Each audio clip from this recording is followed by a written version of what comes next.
Hello everyone, in today's video we're going to be taking a look at the DF-21d Anti-ship ballistic missile.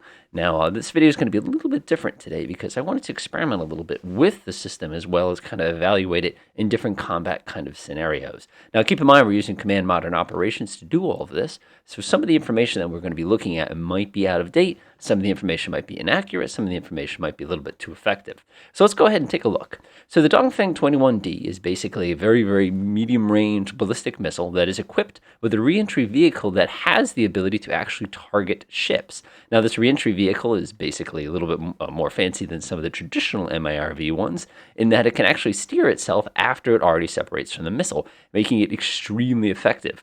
Making things even better with this particular weapon is its stupidly long range, it's very high reliability, it's very high accuracy, and more important than that is its insane speed that is going to be reentering at about 6,500 knots. So we'll have to see how that actually plays out. So let's take a look at things from the other side real quick. First things first, we have ourselves a CVN-77. This is the George Bush. It's a Nimitz class. He's going to be hanging out by himself. We have a different carrier group over on this side, which is a little bit more conventional. We've got a Tycho as well as an Arleigh Burke protecting it. Coming down here, we have a much better protected carrier group. This particular one has aircraft that are going to be operating in the area. And then last but not least, we have ourselves a pretty conventional little convoy over on this side. And we're just going to kind of see what happens when we test the weapons out between each one of these platforms. All right, let's go ahead and try it out. So I'm going to go ahead and sit back here, click this button right here, and we're going to go ahead and unpause. There's our target. And we're going to test out this system against a single lone carrier. We'll be really jerk, and we'll launch all four at one time. Give us a little bit of time. Fast forward. Okay, let's go ahead and take a look at what happens from a 3D view, because this is kind of fun to watch. All right, go ahead and click on our little conventional right here. This is the reentry vehicle, so we're already starting to re-enter the atmosphere at this point. The altitude of this right now is 157 kilometers. So you can imagine how nutty this would be dropping this thing out of the sky. Its current speed at reentry is about 6,400 knots. So I don't think that this is going to go terribly well for our carrier buddy here. Keep in mind, once it gets low enough, it's going to switch on its automatic radar. Watch this. And you can see immediately the carrier begins jamming it as best it can. And you can actually see that our reentry vehicles, there's actually 4 of them here, have actually split themselves up as they're starting to get distracted by some of that jamming. Let's go ahead and see what happens when it actually now takes the ground, though. Oh boy. And the carrier was basically defenseless. Again, this would be a lone carrier. This would never happen in the real world. And you can see, despite that, this carrier actually is basically completely unscathed. If you take a look here, one of the jamming systems actually did succeed. Another one, the radar actually failed, and we had 2 weapon malfunctions. This has got to be the luckiest carrier on Earth right now that it was able to not get wrecked by that. So things are starting to look pretty darn good as far as being able to defend against this. So we'll go ahead and grab our Badger again. Again, we're using him as our radar platform, and we'll try to find that other group. Now, this is a carrier group that doesn't have any aircraft flying, but it does, of course, have plenty of extremely good escorts. So again, we'll grab and go ahead and allocate one of these missiles each. And we'll go ahead and press that little unpause button.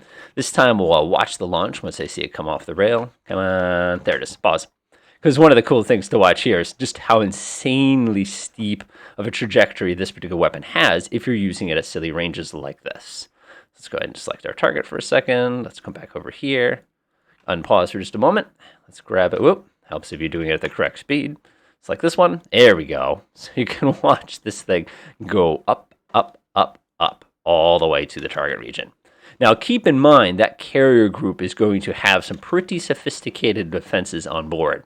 For one, we're going to be working with an Arleigh Burke. We have a Tycho. We also have, the carrier's defenses. Its radars have already been activated. Everything is ready to go. Look at that ballistic trajectory. But again, this is such a unique weapon.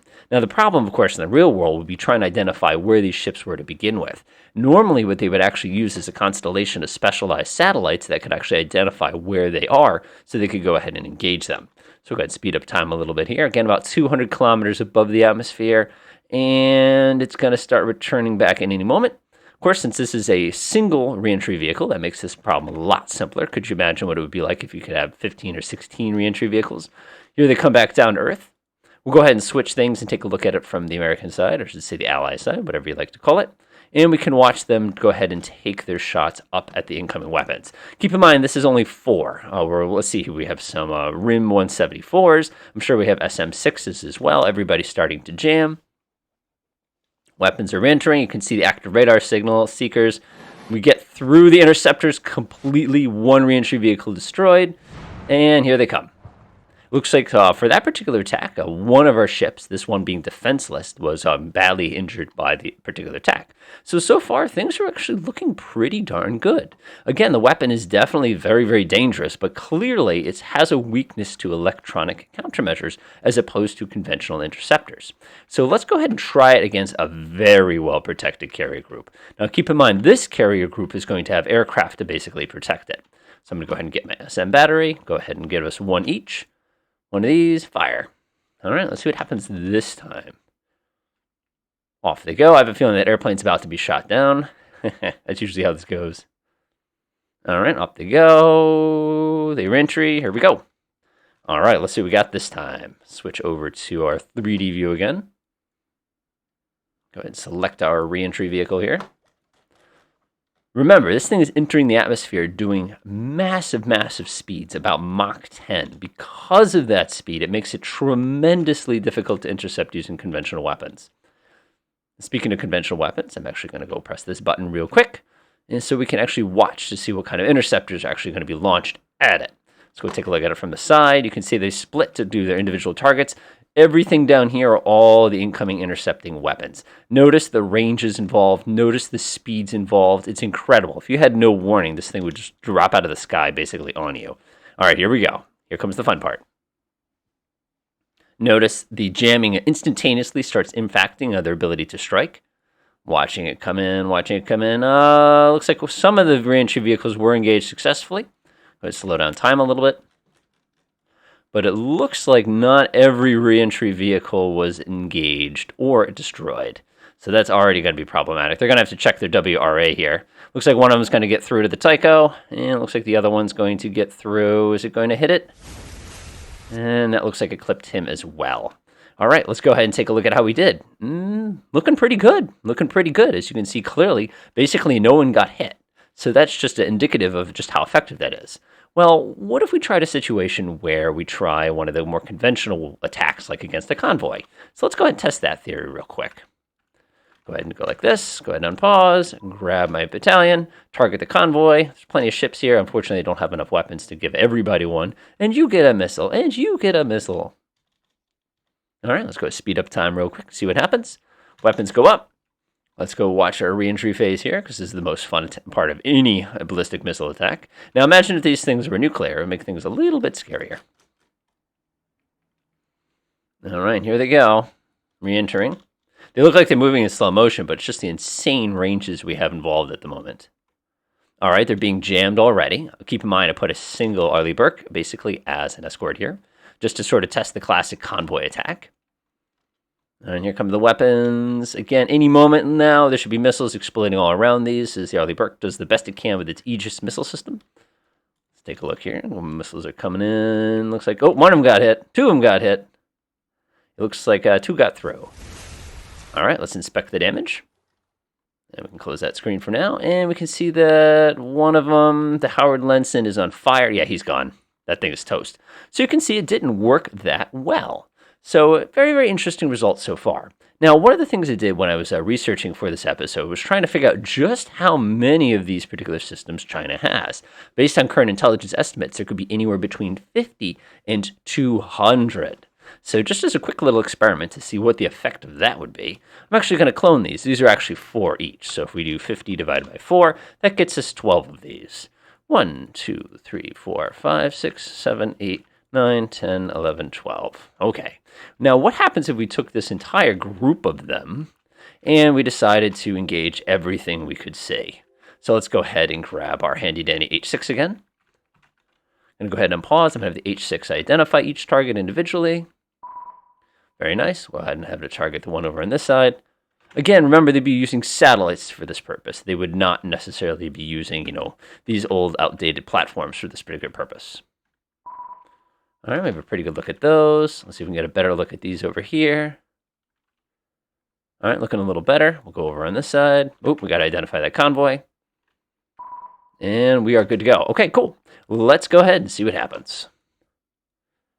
Okay, now we're in business. Oh, we actually have a pretty good idea what most of these targets are. So I have a total of 50 of these. How many of these will actually successfully get through?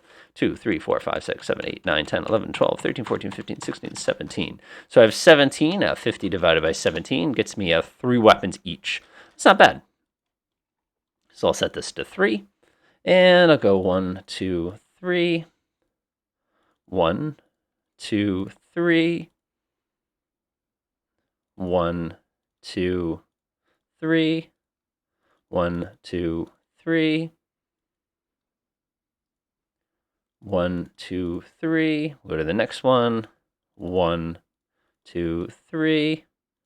Oh, the zoom vault. Oh, the zoom vault. This will be interesting. Do we have anything left? 1, 2, 3. Go over to, oh, okay, the DGG-85. 1, 2, 3. We'll go over to the Bainbridge. Of course, we got to copy the Bainbridge because I'm cheating a little bit here in order to make things interesting for ourselves. Go over to this one. We're going to go ahead and say how many targets. Let's do 1, 2, 3. Go to this one. 1, 2, 3. This will be interesting, to say the least. All right, the Invincible. Grab this one. 1, 2, 3. Let's go grab this one. 1, 2, 3. And we don't really have a lot left here, so we'll go ahead and kind of spread it out for these. We'll give him 2.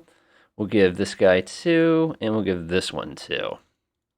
Okay, let's see what happens now. So now we're going to use all of them. All right, now how's that for a nightmare scenario? And notice they're coming from all sorts of different angles, too. I wonder what the sky looks like above the this part of the coast now. Let's go take a look real quick. Now, this is the ultimate terrifying scenario. You know, if you had a fairly large fleet just kind of cruising on through, and suddenly this decided to rain all over your parade, could you just imagine how terrifying this would look from the perspective of the people defending themselves here? So we'll see exactly what happens here. Speed up time a little bit. Again, this is why command is a wonderful tool to evaluate in a strike like this. Remember, this is 50 missiles that we're launching here. Speed up time a little bit.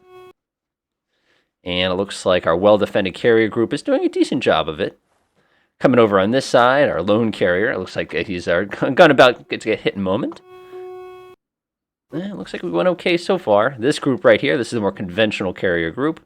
Looks like they're trying desperately to jam them. We'll see exactly what happens. Our convoy on the flip side, I can see a huge mess of missiles coming off. Looks like our well-defended carrier group actually did a really nice job. Looks like nothing got through there.